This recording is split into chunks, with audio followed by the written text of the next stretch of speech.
The Rolodex, which is what everybody colloquially refers to as the Black Book, has been released. Oh, no, you're talking about what the journalist got 5 years ago? No, that's not what we're talking about. We're talking about what you were talking about there, the Black Book under the direct control of the FBI director. We have released more material than anyone else before. The Biden administration, Obama administration had the exact opportunities to release this material, and they never did. And if you are selling the men and women of the FBI, we're not going after child predators. Hang on, you said we're not going after child predators. 1,500 child predators.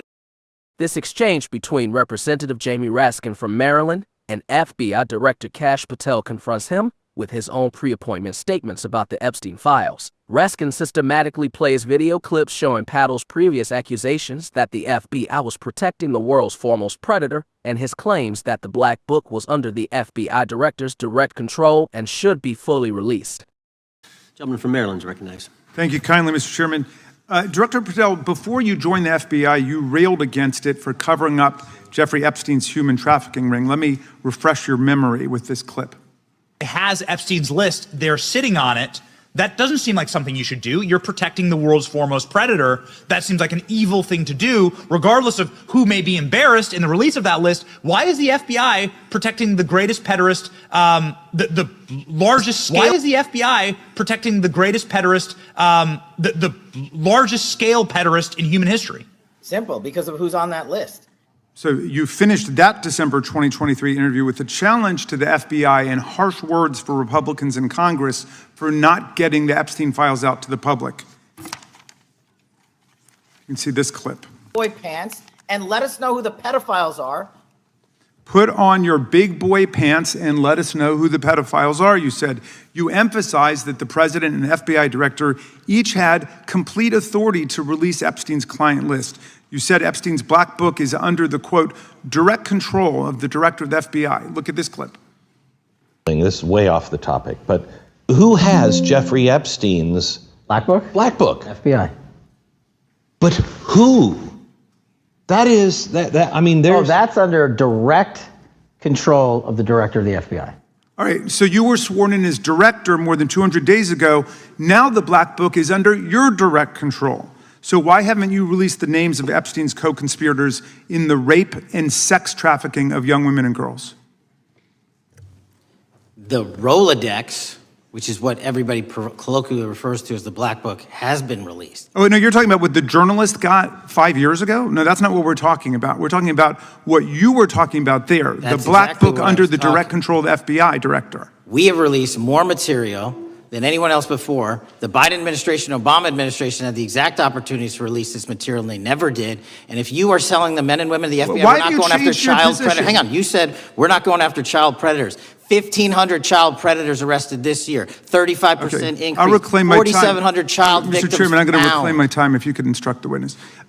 Why have you changed your position? There you were saying it's under the direct control of the FBI director and all of it should be released. Why have you changed your position? Everything that has been lawfully permitted to be released has been released. And as I told you, the investigation was limited. And let me make something crystal clear. I never said Jeffrey Epstein didn't traffic other people, other women, and they're not other victims. This is the investigation we were given from 2006, 7, and 8, and the search warrants from 2006, 7, and 8. That's what we're working with. Well, wait, have you released all of the stuff that the FBI has seized from Epstein's house?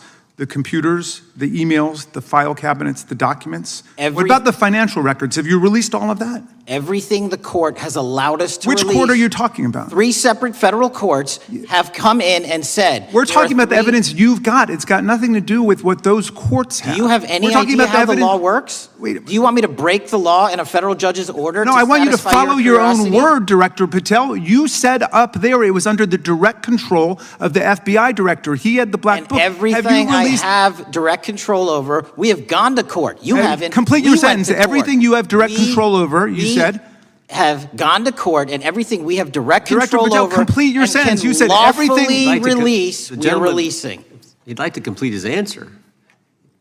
You began the sentence, everything you have direct control over, and then you stopped that sentence. You've released everything that you have direct control over? And I have direct control over and can lawfully release. If you're not familiar with the court orders, that's not my fault. Oh, I'm perfectly, look at them. I'm perfectly familiar with them. But how did we prosecute Ghislaine Maxwell?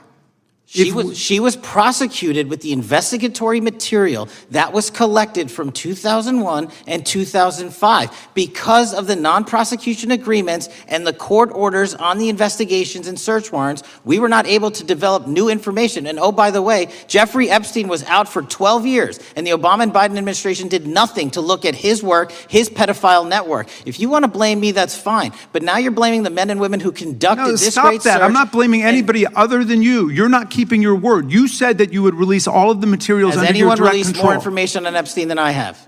Has anyone? Much did more. Comey, did Ray? Much more. Did they? Excuse me. Much more has come out in the days since the American people in Congress have been demanding it, but it's coming out in dribs and drabs. Why don't you just release the entire file as you promised to do?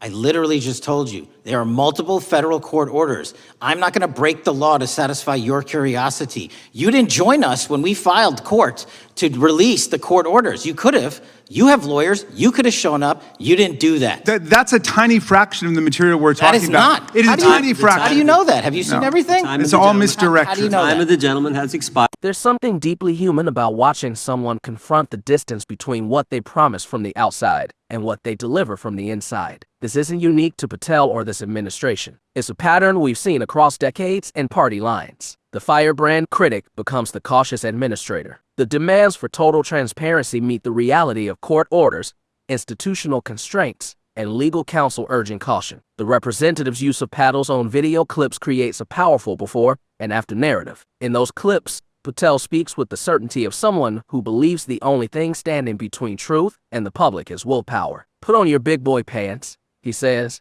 as if courage alone could overcome legal barriers. Now, holding the position he once criticized, his language shifts to lawfully permitted court orders and 3 separate federal courts. Which version is closer to the truth? Perhaps both contain elements of it. The outside critic may have oversimplified the director's authority while genuinely believing transparency was being unnecessarily withheld. The inside director may now understand constraints he didn't fully appreciate before, or he may be using those constraints more conservatively than necessary. The comparison to previous administrations, Obama and Biden did nothing, suggests he believes the limitations are real, not invented. Yet his refusal to answer whether he sought to challenge those limitations as aggressively as possible leaves the question open. What makes this exchange particularly instructive is how it reveals the gap between advocacy and governance, between demanding action and executing it within institutional and legal frameworks that don't bend simply because leadership changes. What's your take on this exchange? Drop your thoughts below and subscribe for more congressional hearing coverage.